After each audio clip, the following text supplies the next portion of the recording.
Hey, what's going on, everybody? This is Tyrone back with Tech Life.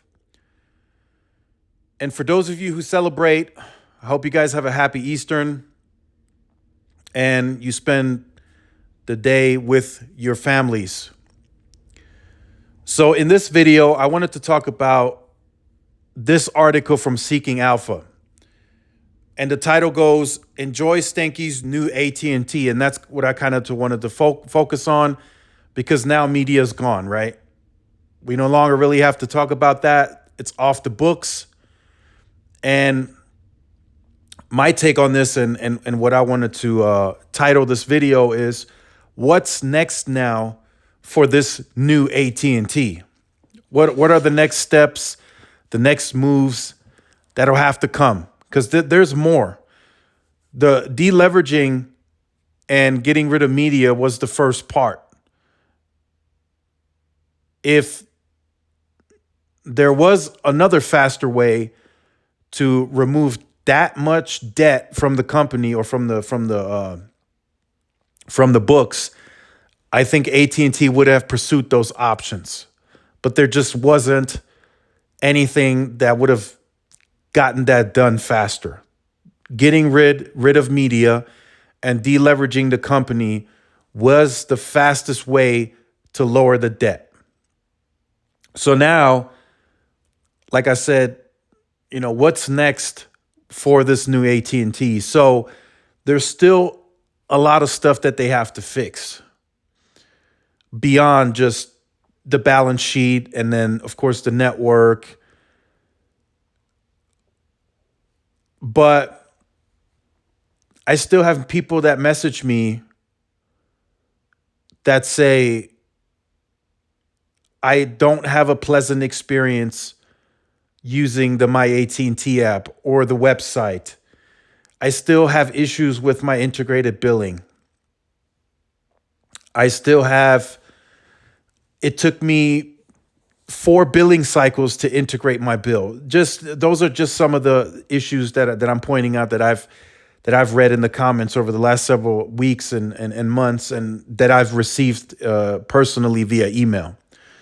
And I dealt with some of those issues myself. It really did take 3 to 4 billing cycles to integrate home broadband with wireless. And I've heard it was an even worse experience trying to get that accomplished, including a DirecTV in that. Several years back when DirecTV was still around and it was kind of at its peak, customers had an even harder time getting that billing integrated. So the good thing about that is Stanky has already acknowledged those issues. He knows the company needs a refresh, a rebrand to be better positioned for the next 5 years. Internally, I'm sure they know there needs to be corrections and fixes coming to the My AT&T app. They need to correct that and they need to fix it. The website, it needs to be modernized. It needs to be, the software needs to be fixed. I'm sure they've acknowledged that, but a company of that size, they just need time to fix that. It really took them, from what I was being told, they kind of started this process around 2019. In terms of deleveraging the company, they started reducing employees. They started laying people off. Then they started moving the retail locations to third party. They went more aggressive on that. And during that time, they had already slowly started adjusting stuff on the back end, right? Fixing the billing. The My AT&T app is not perfect, but it has gotten better since around that 2017, 2018, 2019 timeframe. The My AT&T app is now better. Is it perfect? No. No app from the carrier is perfect. From the carriers are perfect, but the My AT&T app has gotten better since that 2017, 18, 19 timeframe. So that's something that they'll have to address internally too. But again, that's going to take capital dollars. It's not cheap, from what I'm being told, to try to fix all that software stuff. It is pretty expensive and it is time consuming to get that done. Will they get it done? over time, eventually, yes, they're now a pure connectivity company. So they're very reliant upon wireless and fiber working as best as it possibly can. Not only the the product itself, but also the app, the website, having that be a smooth experience. When the customer goes on the website, they're immediately able to get to where they need to get to. And then another part of that too is customer service. I still have people message me saying, "Hey, customer service, it's not the best."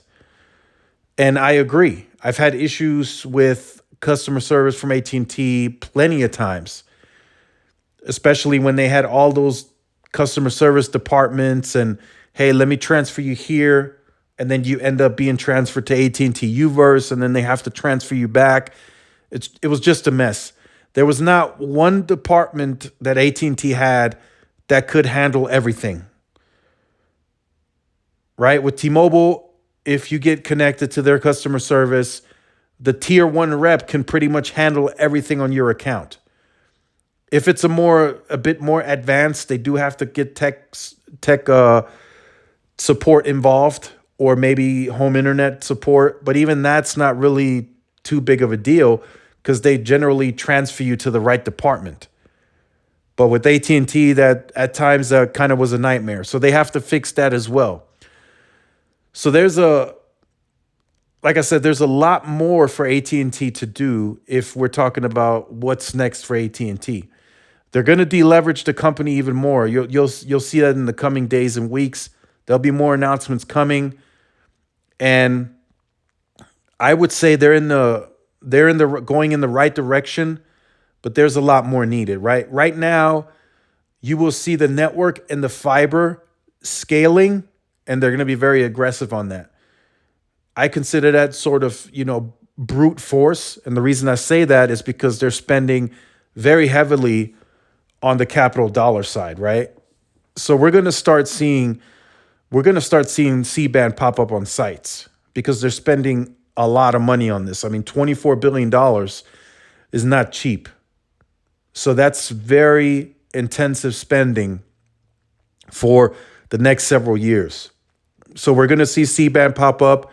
We're going to start seeing more sites, new sites, and we're going to start seeing more small cells. And of course, we're going to start seeing more fiber to the home.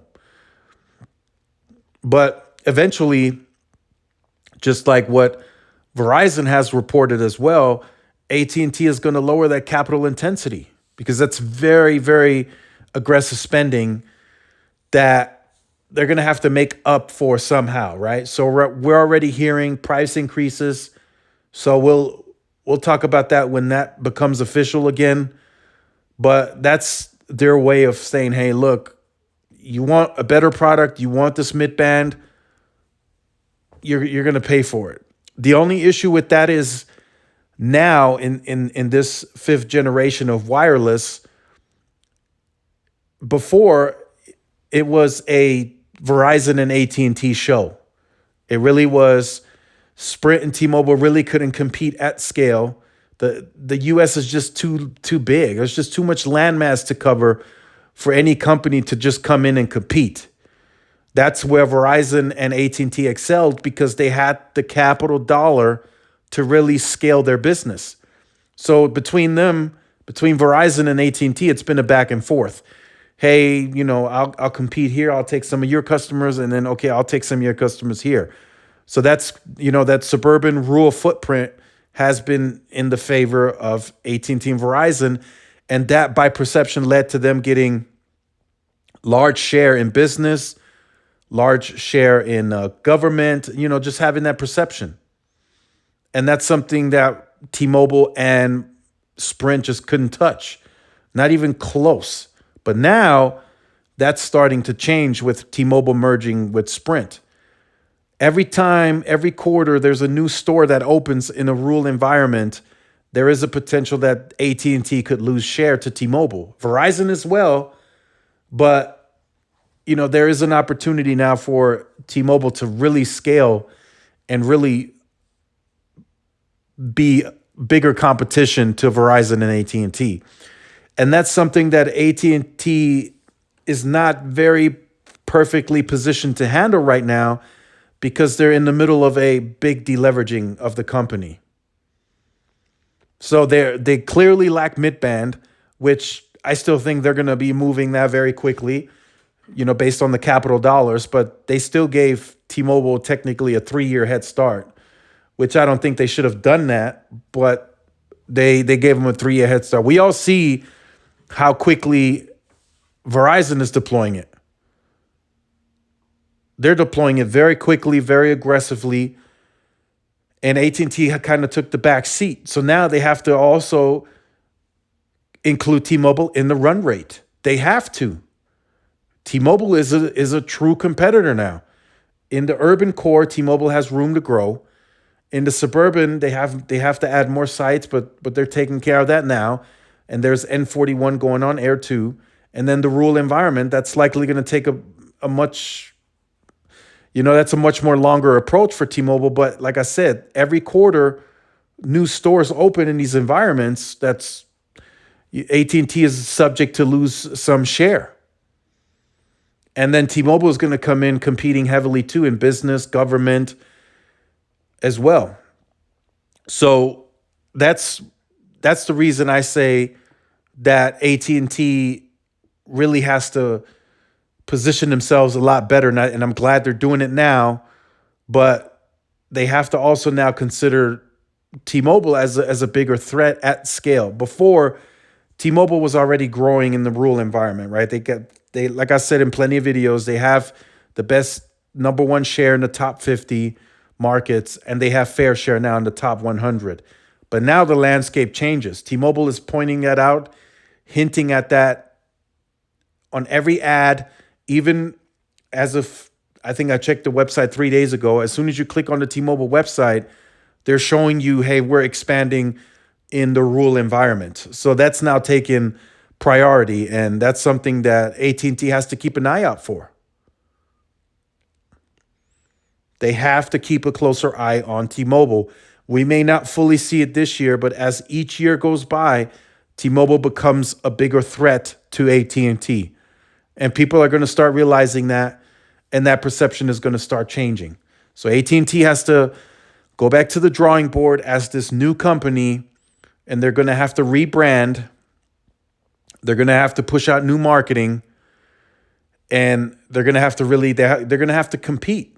They can't be this stubborn company no more. Hey, we're going to raise prices and you're going to like it.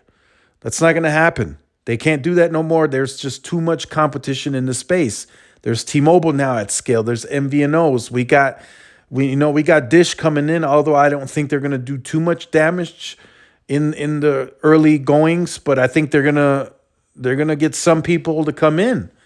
So there's much more added not capacity, but more competition that AT&T may not have accounted for, a year ago as they started making these moves. They hinted at the analyst day last year that they couldn't fully unlock the capital for C-band and everything else until media was spun off. That now has happened. So now there's, like I said, they gave T-Mobile almost 3 full years of a head start on this mid-band deployment. So by the time next year AT&T really gets to that scale on C-band, T-Mobile is already going to be in their second phase of the mid-band rollout, which is the C-band and the DoD radios.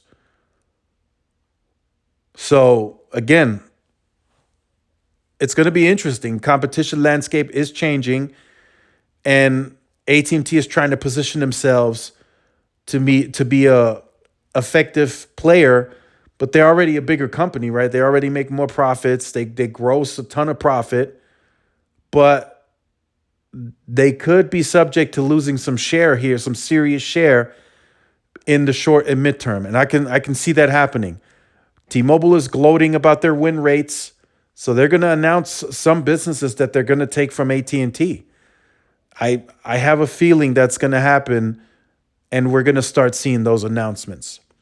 So let me know what you think about this in the comment section down below. Just kind of wanted to make this video moving into the week. It's earnings week for Verizon and AT&T, Thursday, Friday, and then the week after we got T-Mobile. So we'll see what happens. But we should be, for those of you who stuck around to the end of the video, We should be anticipating an announcement tomorrow morning from AT&T. So I'll be, of course, talking about that in the video. So we'll have more official details as to how AT&T plans to move forward. So I'll definitely be on the lookout for that. So stay tuned. Make sure you like, share, subscribe. Follow my social media outlets for more updates and interactions. This is Tyrone with Tech Life, and I will see you guys in the next one. Peace.